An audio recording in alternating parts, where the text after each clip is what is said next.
Figaro de ce matin consacre un article à la reconnaissance faciale. Ce dispositif technologique qui permet, en branchant des caméras sur des fichiers de police, d'identifier les gens qui se promènent dans la rue.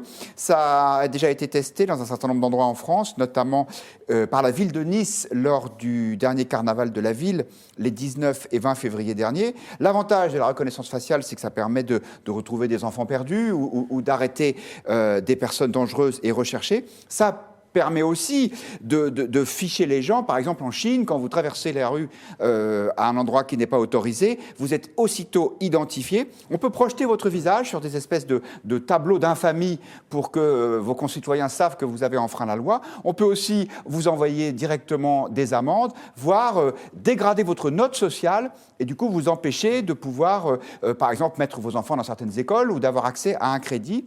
Nicolas Bouzou, l'objet de votre dernier livre, Sagesse et folie du monde qui vient, c'est de dire ne soyons pas trop pessimistes, notamment vis-à-vis de la technologie.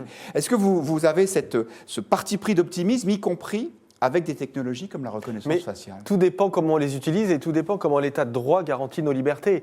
Au fond, en tant qu'Européen, en tant que Français, le développement de la reconnaissance faciale ne me fait pas du tout peur parce que il y a des réglementations, il y a de la régulation, et je ne nourris pas de paranoïa excessive quant à l'utilisation que l'on pourrait faire de mon visage. Si j'étais citoyen chinois, ou même quand nous nous rendons en Chine, évidemment, moi, je suis très mal à l'aise avec ça, parce que je sais bien que je n'ai pas un état de droit qui protège l'utilisation qui sera faite de mon visage. Donc derrière ça, la question est moins celle de la technologie que celle de la régulation. Il faut faire très attention à ça, parce que la puissance technologique, dans les mains d'une dictature, ça devient quelque chose d'abominable et d'extrêmement dangereux, mais dans le cadre d'une démocratie libérale, avec un état de droit, c'est quelque chose d'absolument formidable, parce que vous l'avez très bien dit, la reconnaissance faciale, elle est faite pour poursuivre des gens qui ont volé des vélos, cambriolé des appartements, que sais-je, et de ce point de vue-là, comme la vidéosurveillance d'ailleurs, de ce point de vue-là, c'est quelque chose qui est extrêmement positif. En tout cas, ce que je sais, c'est qu'il est formidable que des grands médias s'en emparent,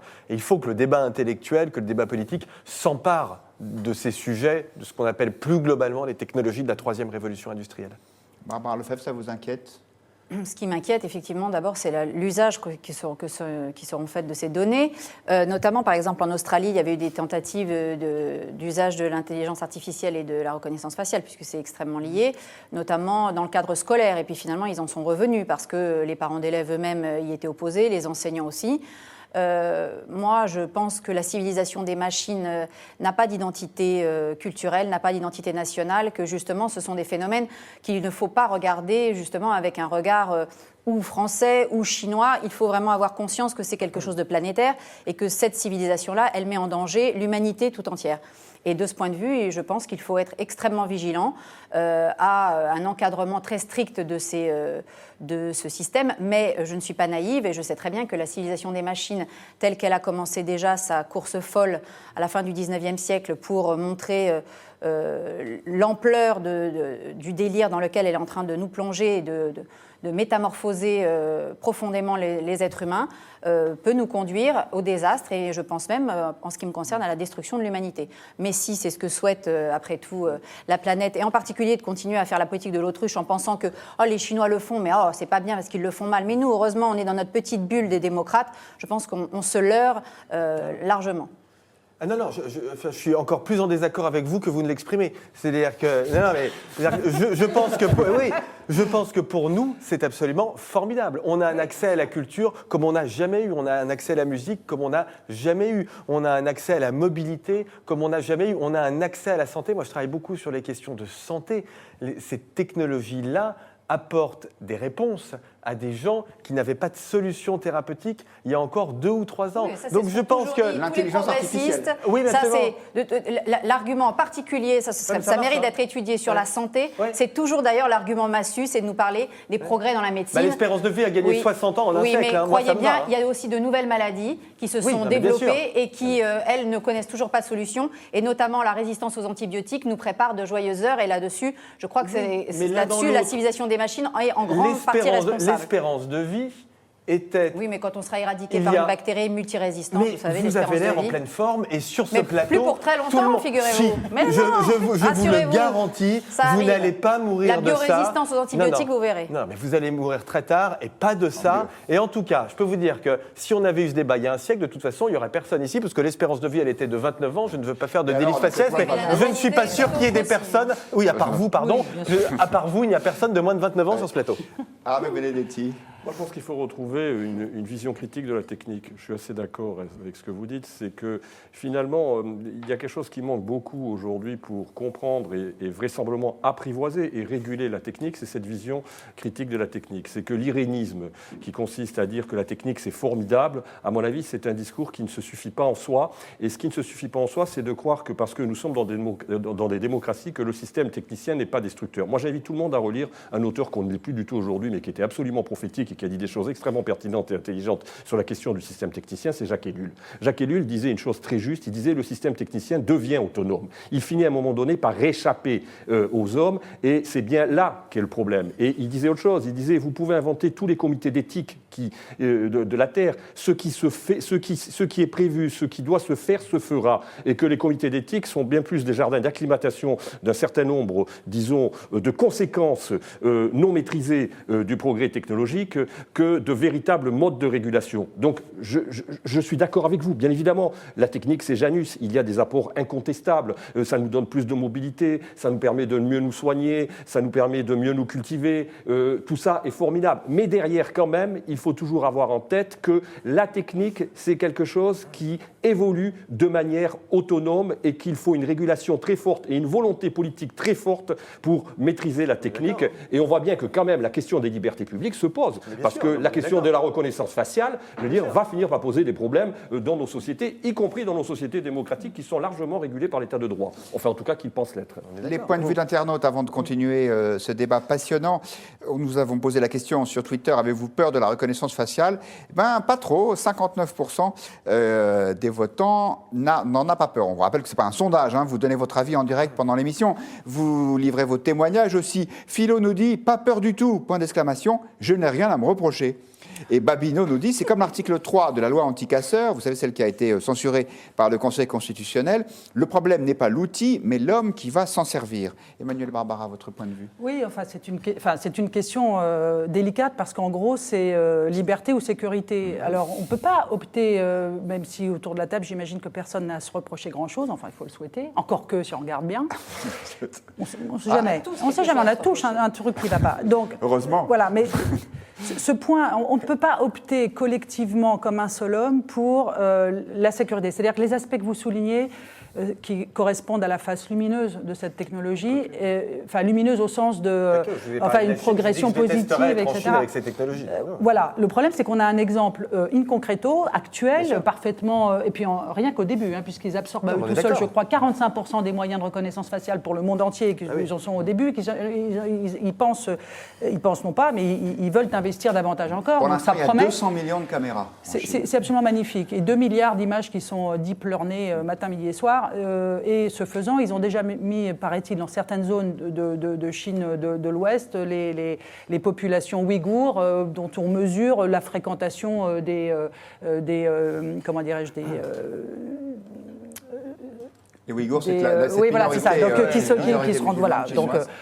très bien. Donc ça, c'est absolument insupportable. Absolument insupportable. Maintenant, ramener dans notre univers à nous, c'est vrai que c'est une question de droit, que la question des droits fondamentaux, on disait liberté publique dans le temps, mais finalement, maintenant, on dit droits fondamentaux, ça a l'air de poser davantage, mais dans le fond, c'est de ce dont on parle. Et c'est vrai qu'il y a une forme intéressante, presque paradoxale, de voir le surgissement de ces technologies, celles-ci et d'autres, de surveillance d'une manière ou d'une autre, ou qui pourraient servir à la surveillance et qui viennent franchement interagir ou atteindre notre vie privée, notre vie privée, c'est-à-dire notre sphère dans laquelle nous avons droit, et c'est reconnu par par diverses chartes et constitutions et le droit européen, de nous mouvoir librement. Donc cette question-là, et comment est-ce qu'on est absolument essentielle à résoudre pour pouvoir concilier, dans le fond, la propagation positive de ce genre de technologie, mais dans une sphère où l'on ne soit pas contraint. Alors à ce stade et à cette minute, nous avons la RGPD, donc le règlement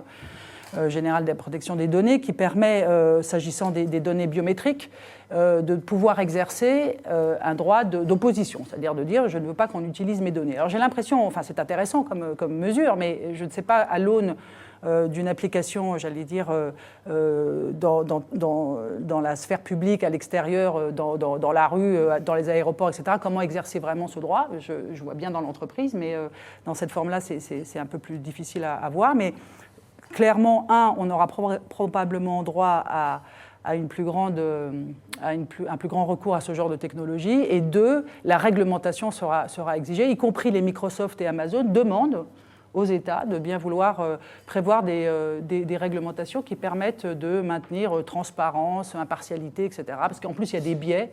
En plus de tout le reste, il y a des biais. Donc, disons qu'on est en cours, enfin, on tâtonne, on avance.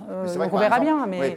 On se dit qu'on est à peu près protégé parce que dans nos démocraties, c'est l'État qui a ses fichiers avec nos photos qu'on a données pour notre carte d'identité. Mais Facebook, par exemple, a les photos de centaines de millions, voire de milliards de gens. Oui, alors les gens ne sont pas obligés de les donner non plus, si vous voulez. Hein, c'est-à-dire que, mais il se trouve que Facebook a 2,3 milliards d'utilisateurs dans le monde. Sa filiale Instagram, donc d'images, de photos, a, de mémoire, entre 1,4 et 1,5 milliard d'utilisateurs dans le monde. Ces gens-là, dont je fais partie d'ailleurs, on ne les force pas à donner leur image, si vous voulez. Et on y trouve forcément... Excusez-moi, les jeunes adolescents qui, effectivement, sont quand même un petit peu crédules, on ne les force pas à donner leur image. Il y a une pression sociale, on va dire. Il y a une pression qui est exercée sur eux. Ne me faites pas passer pour un naïf, que je ne suis en aucun cas.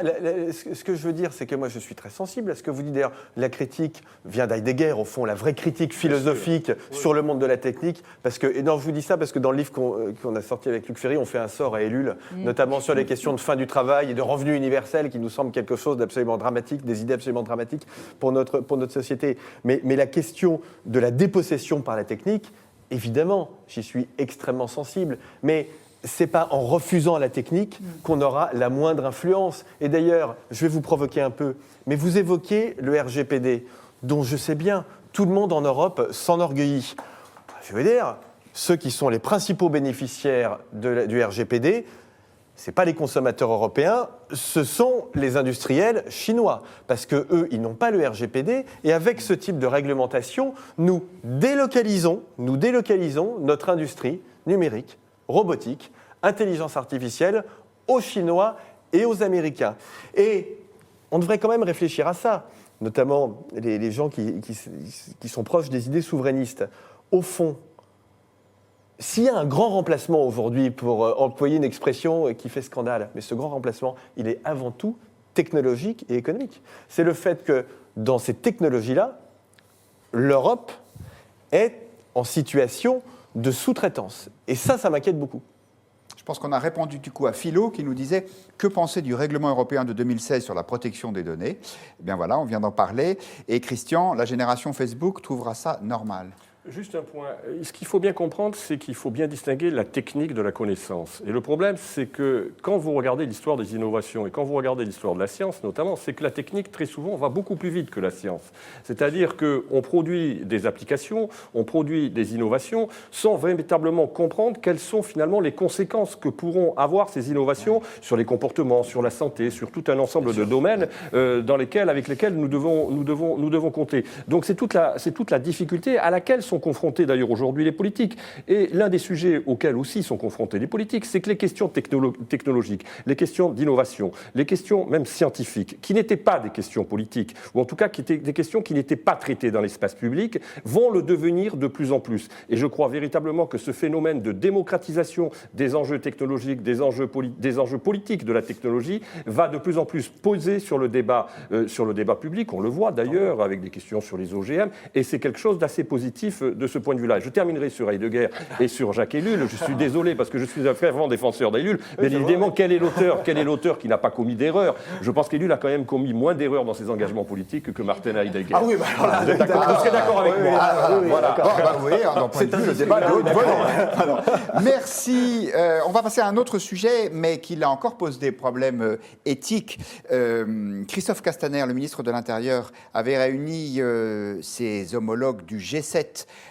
C'était vendredi dernier à Paris, et il a fait cette déclaration qui n'est pas du tout passée inaperçue. Pour lui, certaines ONG sont coupables de collusion, voire de complicité avec les passeurs de Méditerranée. En Méditerranée